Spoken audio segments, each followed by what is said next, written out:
Subscribe IN News English YouTube channel to all the big news of the world. The directors of the upcoming Scream 5 have explained just why the new horror sequel can't be a reboot.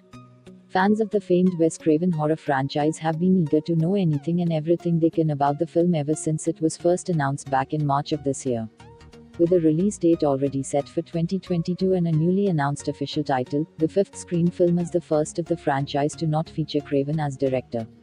His death in 2015 at the age of 76 came as a major shock to horror fans everywhere, and his absence on the latest Scream sequel was enough to keep lead star Neve Campbell reluctant about signing on. Ultimately, the film's directors, Bettinelli-Olpin and Tyler Gillett, were able to make Campbell understand that they had every intention of honoring Craven with this latest addition to the franchise. Exactly how they plan on doing this is currently unknown, and fans have been discussing the possibilities of Scream 5 being a reboot of sorts, or a straightforward sequel. While chatting with Cinemabund recently, co-director Tyler Gillett took the time to explain just why Scream 5 couldn't be a reboot. Highlighting the fact that Craven and screenwriter Kevin Williamson built up a team of legacy characters in Sidney Campbell, Dewey, David Arquette, and Gail Courtney Cox, the filmmaker talked about the weight of what's come before and how important it is to link that to the future of the series.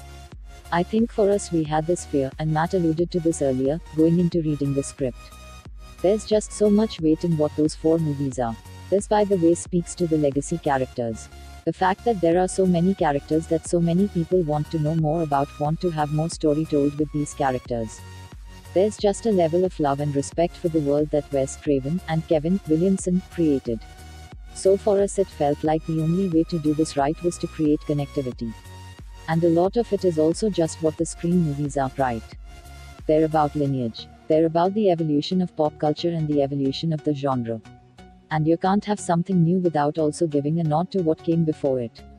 And paying respect, and giving a bow to what followed. And so for us it felt like that was the only right way to do it.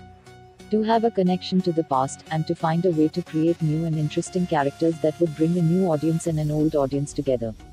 And hopefully move the whole thing forward in a contemporary and terrifying and fun way.